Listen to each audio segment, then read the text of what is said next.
Aliás, o Dodge Sirena, que hoje é um mega empresário do Roberto Carlos, que é hoje um empresário do Baita show cara. business consagrado, ele, nessa ocasião, trabalhava para nós. Ele trabalhava para o Roberto Medina, ele e o Fio Rodrigues, que era o outro parceiro dele, que são dois caras famosos hoje no show business mundial. Inclusive o desenhista que vocês estavam falando antes. Benício era quem fazia as pranchas. Grande as amigo pranchas meu. e tal. E, pô, ele fazia. E aí começamos a trabalhar o projeto do Rock in Rio e tal, mega entusiasmo. Um dia nós estamos lá no escritório, na Artplan. Mas isso era, tipo, para quanto tempo na frente? Não, era para um ano depois. Nós começamos a trabalhar, o projeto aconteceu em 91. Nós começamos a trabalhar 2 anos antes. Tá. E aí estamos no meio do projeto, já com tudo já decolado e tal. E um dia eu estou ali no escritório, nós tínhamos um escritório na Artplan, era ali na Lagoa Rodrigo de Freitas, era um prédio, que era um prédio da agência de publicidade. E eu me lembro que o meu escritório ficava no 2º andar, o do Roberto era no 5º andar. E eu me lembro que eu estava à noite no escritório, já saindo, recolhendo um horário assim de 7 da noite, e eu vejo um barulho de tiro na porta da Artplan. Eu digo, aí eu vou na janela e vejo uma movimentação de carros ali na porta, e aí eu começo a ouvir gritos lá na garagem da Artplan, enfim, as pessoas gritando, e aí o porteiro da Artplan me liga e diz que o Roberto Medina foi sequestrado. Aqui na porta do... Aí eu disse, porra, sequestrado? Uns caras botaram ele dentro de um carro, foi sequestrado. Bom, eu digo, porra, na mesma hora liguei para o Rubem Medina, irmão dele, que era deputado nessa ocasião. Enfim, aí já a empresa estava tomada de pânico, porque aquilo aconteceu em frente ali, Artplan, e com violência, não é que foi um troço assim leve, não, foi barra pesada o troço. E a Artplan ficava em frente a um posto de gasolina e os caras do posto de gasolina se jogaram no chão, foi um clima assim ruim. Bom, e aí eu saio do escritório, vou direto para casa do Roberto, e no caminho eu já vou dando telefonema e tal, e a gente já vai sentindo que tem... Enfim, eu digo, pô, daqui a pouco vai pintar um telefone lá na casa do Roberto. Pedindo primeiro resgate, contato e tal, e fomos todos para casa do Roberto. Teve uma época que muita gente, tipo, Oliveto... Exatamente, uma onda de sequestros. Mas essa onda de sequestro começou no Rio, e o primeiro foi o Roberto. Ah, é? O primeiro? Foi o primeiro cara sequestrado que teve no... Tem uma relevância. Não é que teve relevância. Foi o primeiro cara que foi, enfim... Aliás, eu vou fazer uma confidência aqui. Nós pagamos de resgate do sequestro dele $2,5 milhões. Naquela época era... Se hoje já é muito, imagina aquela época. E como é que foi feito o pagamento? Enfim, não, calma, eu vou chegar lá, mas enfim. Aí eu fui para casa do Roberto. Sim. O Rubem já liga para mim. Mas terror, total, né? Total. E aí o Moreira, governador. Sei. Porra, eu ligo pro Moreira. Meu Deus. Liga pro chefe de polícia, PM e tal. E aí começa aquele troço todo, enfim. Chego na casa do Roberto e não deu, assim, 3 horas e surgiu o primeiro telefonema. E o Rubem Medina já tinha chamado um policial, que, se eu não me engano, era o Hélio Vigio, que era um policial famoso no Rio de Janeiro, que era conhecido lá da família Medina, e tinha chamado esse cara para já botar o cara no circuito. Acho que era ele mesmo, o Hélio Vigio. Tá. Era o Hélio Vigio, exatamente. E ele estava na casa já, a Maria Alice, então, esposa dele, desolada em casa, aquele clima de velório, a gente sem saber direito o que ia acontecer, porque aquilo não era um fato corriqueiro. Ninguém sabia as etapas. E, de novo, porra, um cara com a relevância do Roberto Medina, porra, no meio daquele mega projeto do Rock in Rio e tal. Mas até então a imprensa não sabia. Não, ninguém sabia.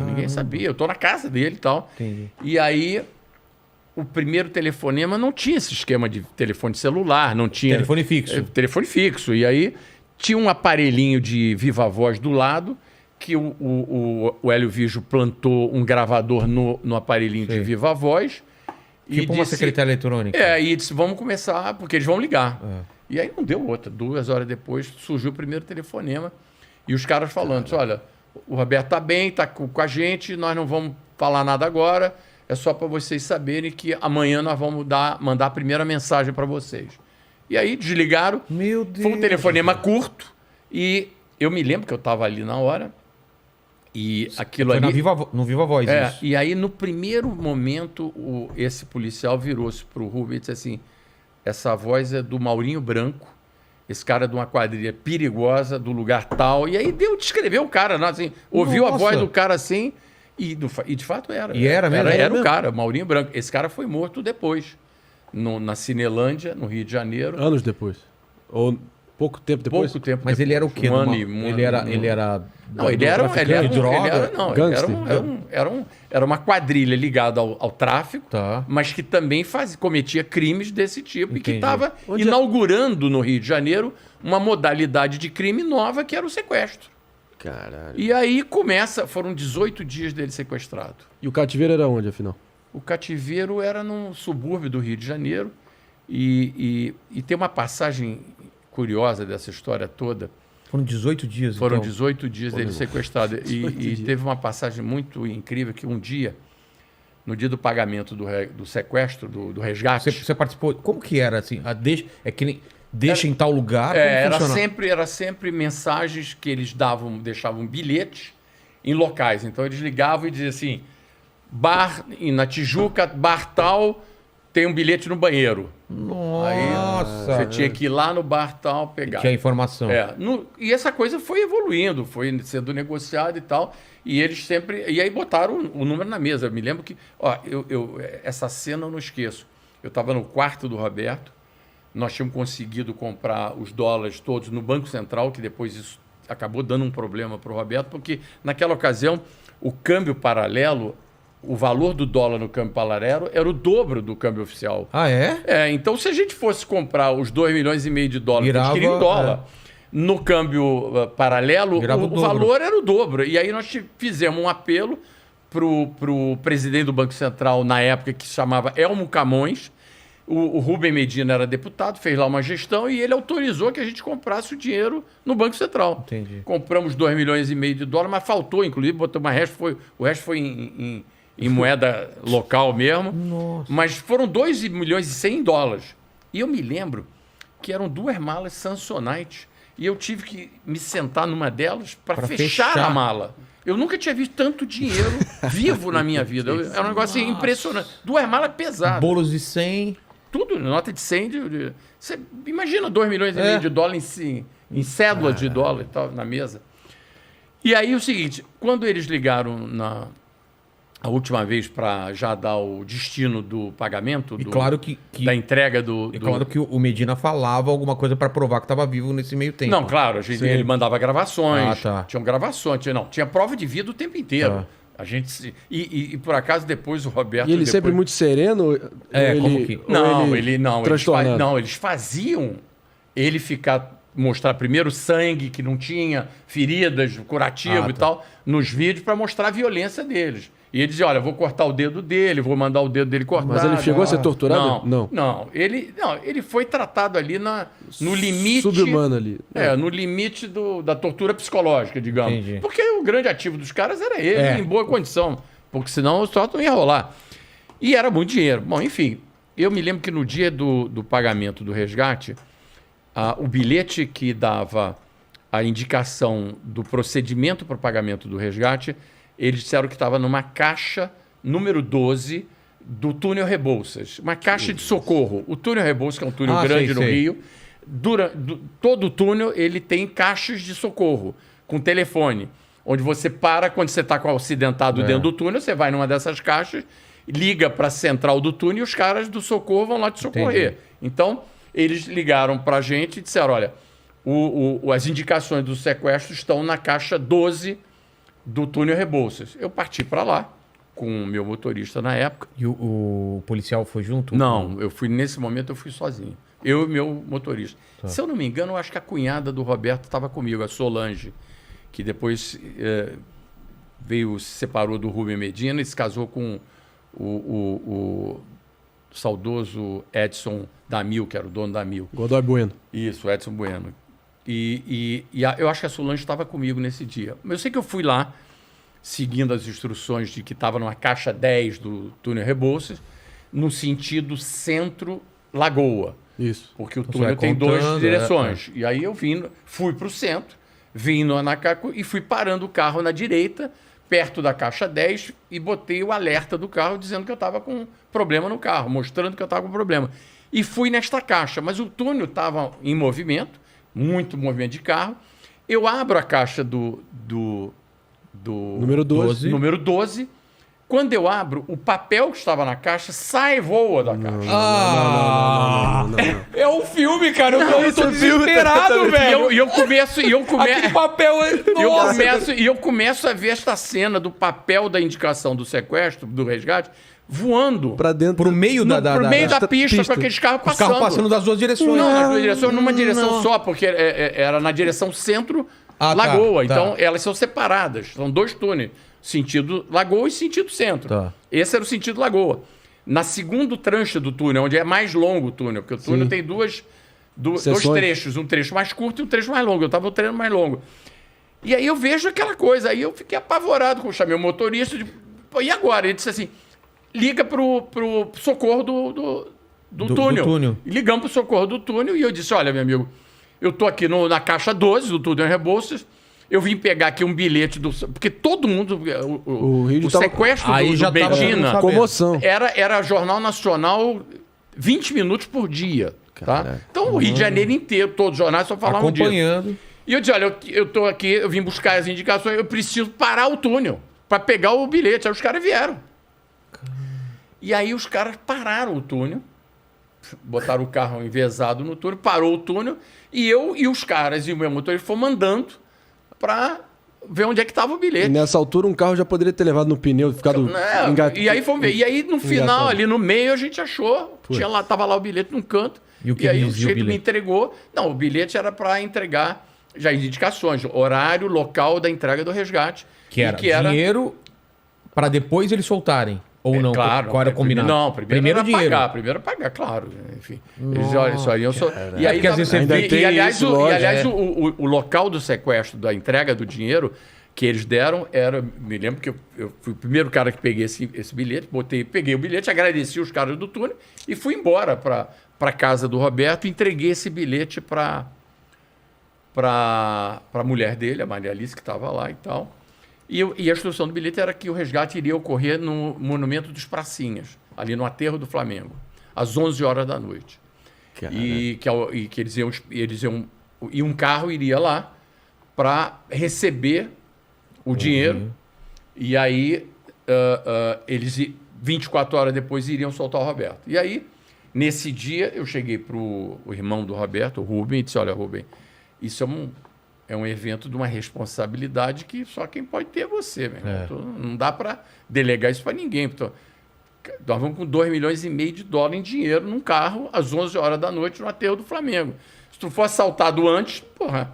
Meu Deus. Esquece. Então, porra, todo mundo tá seguindo você, a mim e a todo mundo aqui e tal. E aí eu não me recordo exatamente se foi ele com alguém, mas enfim. E isso faltando quanto tempo pro Rock in Rio? Isso já. Não, faltava muito. Faltava assim. Um ano, por exemplo. Não, meses, meses. mas era assim, 9 meses. Tá. E, enfim. E aí ele vai lá no Monumento dos Pracinhas e os caras chegam, ele chega, estaciona o carro, isso ele me relatou depois e tal, e aí chegam os caras, e aí ele me lembra que ele contou que os caras disseram: mas o que vocês botaram nessa mala aí que tá tão pesada? Ele viu os caras? Claro, viu os caras. Entregou as malas pro cara. O cara botou num carro e perguntou: o que vocês botaram nessa mala que tá tão pesado? O cara disse: pô, é dinheiro, meu. Vocês não têm ideia de como pesa 2 milhões, pede e depois não 2 sabe. milhões e meio de dólares, meu irmão. Papel. Vai reclamar, pô. Pega essa porra lá. Aí os caras pegaram o dinheiro, botaram numa mala de um carro e seguiram na direção do centro pela perimetral. Sim. E aí foram embora. No dia seguinte, o Roberto é libertado num subúrbio do Rio de Janeiro, que agora eu não me recordo exatamente onde. Ele aí pega um táxi e vai para casa dele. E ele chega com um gavião numa gaiola. Que o sequestrador tinha um gavião que o cara cultivava, esse sequestrador. E aí ele chega pro Roberto e diz assim: tu vai embora, mas você vai levar o meu gavião e tu vai cuidar do meu gavião. Caramba! Se você não cuidar do meu gavião, nós vamos te pegar de novo e tu fica sabendo disso. Que isso? Que coisa E aí o Roberto chega na casa bizarra. dele com a gaiola com o gavião. E cuidou. Cuidou até onde eu sei, cuidou por um tempo. Meu Deus, que história maravilhosa, cara. Eu não poderia ter não dado sabia tudo desse errado e desfecho. deu tudo Eu certo. não sabia desse E desfecho. aí foram 18 dias que ele ficou sequestrado. E, obviamente, que isso Voltaram- traumatizou. Mas, Claro. mas aí, Voltaram vida que às segue. Aí, quando atividades. ele voltou, ele teve uma energia, uma coragem, uma força imensa para, depois de ter passado o que ele passou, Calvário. ele ter continuado no projeto do Rock in Rio, com todas as dificuldades que a gente passou, porque nessa altura já tinha mais 2 milhões e meio de dólares a menos, A menos, né? no caixa dele, enfim. E aí foi uma dificuldade imensa, mas a gente botou, o evento foi maravilhoso. Um parênteses aqui. Nenhuma das autoridades se dispuseram a tentar traçar o destino desse dinheiro? Conseguiram Cara, chegar... Como é que chegaram até os bandoleiros, os caras que fizeram acontecer? Olha, tem uma... Bandoleiro. Tem uma- Bandoleiros, tem os uma- Fazia tempo que eu não bandidos. escutava. Não, tem uma os passagem, malfeitores. até muito curiosa dessa história, que no dia que o dinheiro já estava na casa do Roberto, e já colocado nas malas e tal, o pagamento do resgate era no dia seguinte, e o governador, na época o Moreira, me liga e diz: Paulo, vem aqui no Palácio que eu preciso falar com você. E aí eu fui no Palácio, chego lá e ele está junto com o chefe de polícia da Polícia Militar e o chefe da Polícia Civil. Naquela ocasião eram duas chefias diferentes para a Polícia Civil e Militar. O coronel da Polícia Militar, me lembro o nome dele, mas era um chefe simpático, um gordinho e tal. E o chefe da Polícia Civil era o Hélio Saboia, um advogado famoso do Rio de Janeiro, que se tornou chefe de polícia do governo Moreira no final do período do governo Moreira. E o Moreira vira-se para mim e diz: pô, Paulo, nós estamos aqui na seguinte situação, nós pegamos, a mãe do Maurinho Branco, do chefe da quadrilha, está presa, e ele vai entregar o Roberto. Você não vai pagar esse sequestro, você vai pedir para a Maria Alice não pagar esse sequestro, porque, enfim, para nós é uma questão de honra a gente prender essa quadrilha. E aí eu disse: porra, Moreira, tu quer que eu chegue agora lá na casa do Roberto? E aí ele fala uma frase maravilhosa que eu nunca mais esqueci. Se ele ouvir esse podcast, ele vai me perdoar, mas eu não vou aliviar ele de contar essa frase, que ele vira para mim e diz assim: nós conhecemos o Roberto, eu sei que ele ainda aguenta uns dias lá.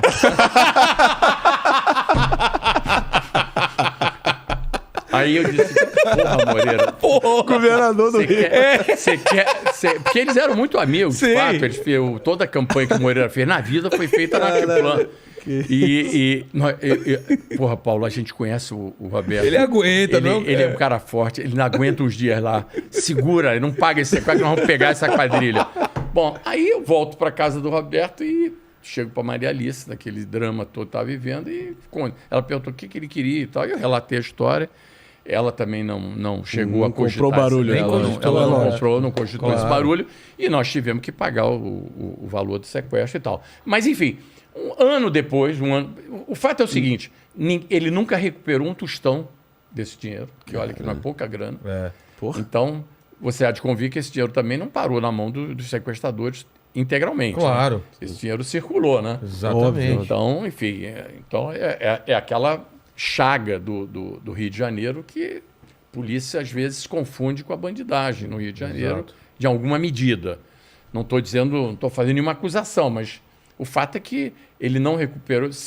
Eu me lembro até, recuperou, se foi, devolveram para ele $100 mil, um troço assim, olha, foi recuperado um pedacinho do dinheiro, então um troço desse.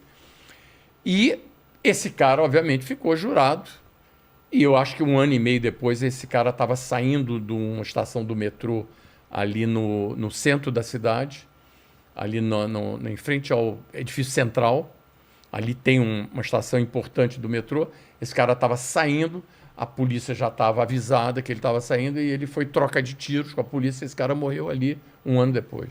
Caramba. E ninguém nunca E aí soube. depois vem uma onda de sequestros, né? E aí começou uma onda de eu sequestro lembro. no mundo inteiro. Até porque é o seguinte: essa inauguração do sequestro do Roberto mostrou que aquilo era um crime de baixa risco para Baixo quem risco cometia. e rentável. E, porra, e mega, porque $2,5 milhões, porra, onde é que tu vai? Qual é o banco Em um que tu vai mês, Não, qual é o banco que tu vai roubar um dinheiro desse? E um dinheiro que ele recebeu numa mala, em casa, praticamente, quer dizer, Total. não entregou. Então, os caras disseram: pô, descobrimos agora qual é o crime bom. E aí, enfim, começou aquela onda que Em São Paulo foi também. inaugurada no Rio de Janeiro nesse sequestro do Roberto. Que doideira. Fez escola e aqui em São Paulo também comeu Uma solto coisa um muito tempo. louca, muito triste, mas enfim.